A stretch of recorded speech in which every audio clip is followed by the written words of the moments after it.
W pierwszym moim filmiku na temat tak zwanych protipów chciałem skupić uwagę na jednej bardzo prostej, wydawało mi się banalnej kwestii, ale jest to organizacja sesji. Zauważyłem, że bardzo wielu artystów, również producentów i mikserów, dość chaotycznie organizuje swoje projekty, co powoduje później utrudnioną pracę, zarówno dla niego z punktu widzenia logistyki, poruszania się po projekcie, jak również osoby, która ewentualnie później przyjmuje pracę nad tym projektem, bez względu na to, czy dotyczy ona pracy na tym samym projekcie, w tym samym komputerze, czy nawet na wyeksportowanej sesji na śladach. Ja w swojej pracy używam podstawowego grupowania śladów. Organizuję sesje w 4, 5 lub 6 podstawowych grup. Są to grupy perkusji, bębnów, basu, grupa instrumentów harmonicznych, grupa instrumentów, nie instrumentów, po prostu grupa wokali.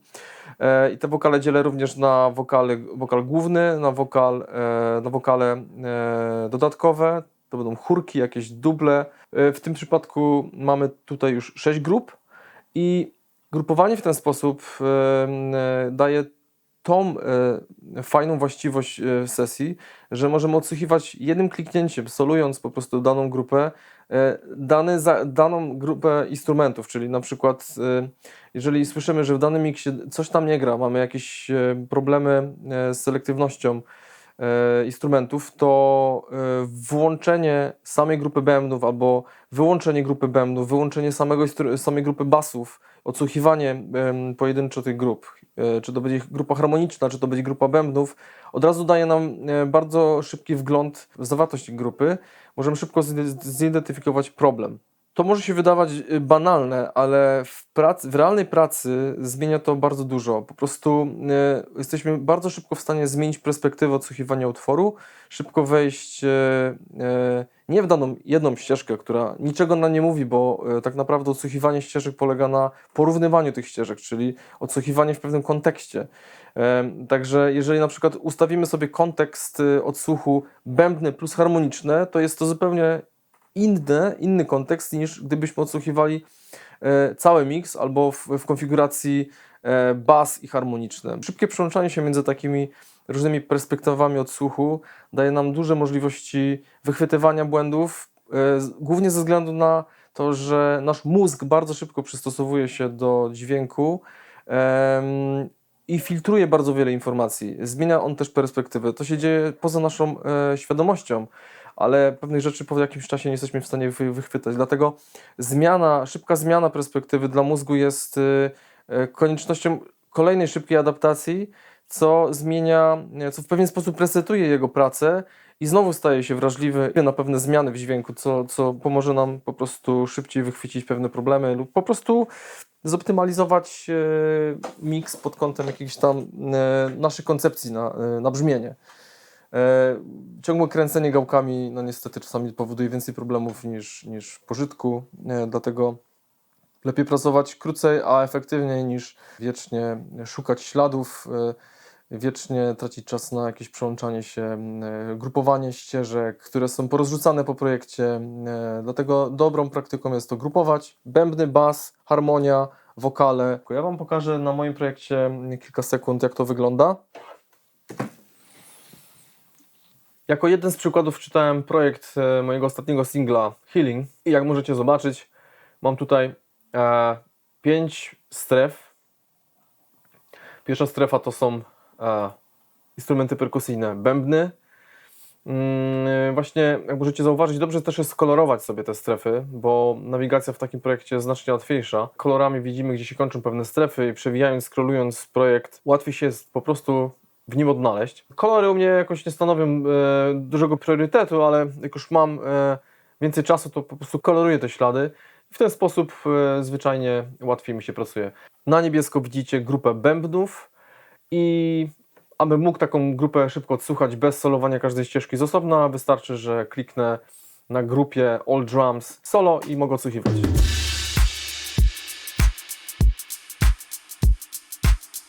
Jest to bardzo proste, kiedy grupy są powysyłane do zbiorczego submixa. Wtedy solując każdą z tych stref mogę odsłuchiwać je solo. łącząc je w różne konfiguracje. Kiedy wszystkie ślady mam pogrupowane, mogę je bardzo łatwo odsłuchiwać po prostu solując submixy i tak w ten sposób mogę odpalać po prostu solo bębny bardzo szybko, jednym w zasadzie kliknięciem. Do tego dorzucić bas.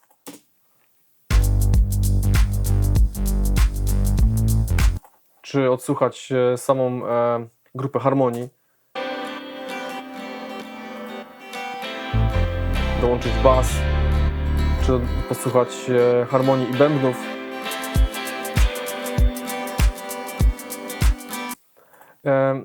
Tak jak wspominałem wcześniej, tak skonstruowana sesja pozwala bardzo łatwo uruchamiać różne konfiguracje tych grup, co pozwala też nastawić mózg na trochę inną perspektywę odsłuchu, co jest po prostu bardzo pomocne w miksie. Teraz omówię pokrótce te grupy. Tu mam grupę bębnów, tu mam grupę basów, kilka ścieżek basu, tu mam grupę harmonii, wszystkie instrumenty harmoniczne, czyli jakieś pianina, stringi, pady, syntezatory, wszystko co nie jest basem i nie jest perkusją. Mam jedną grupę zbiorczą, która uruchamia mi całą muzykę, czyli bębny, bas, harmonię. To też jest bardzo istotne, kiedy chcielibyśmy szybko wyeksportować podkład muzyczny, instrumental do nagrań czy na koncerty. To możemy w ten sposób pracować, że klikamy po prostu jedną grupę i mamy tylko muzykę bez wokalu. Tu mam grupę wokali.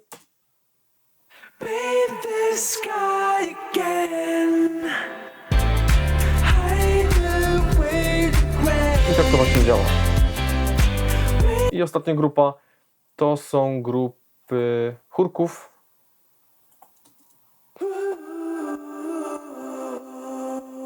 I wszystkie wokale spotykają się w ostatniej grupie all vocals, czyli wszystkie wokale razem z chórkami grają mi w ostatniej grupie sumującej.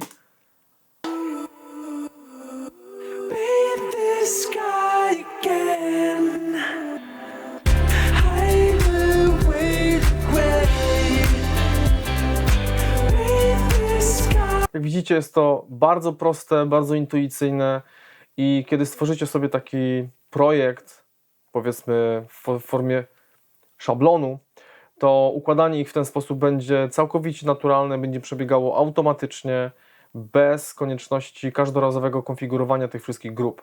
Jeszcze może dodam na koniec, jak ja grupuję te ślady, bo może część z Was może nie wiedzieć.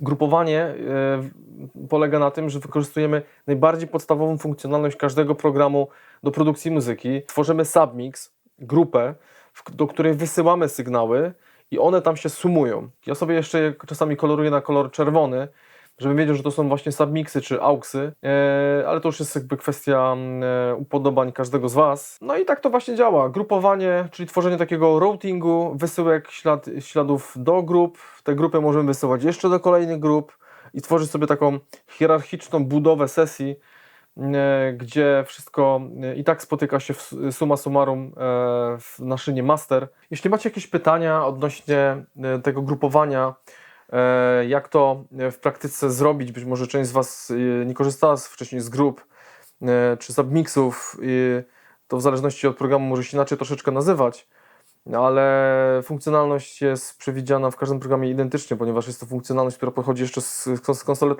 analogowych, także nie jest to nic specjalnego. Jeżeli macie jakieś pytania, zostawcie je w komentarzach. Ja z mojej strony polecam Wam korzystać z takiej funkcjonalności, bo jest to wygodne, jest to użyteczne i pomoże Wam szybciej pracować, pomoże Wam szybciej nawigować po projekcie. Polecam, używajcie tego, a my widzimy się w kolejnym filmiku już niebawem. Serdeczne dzięki, do usłyszenia, do zobaczenia, cześć.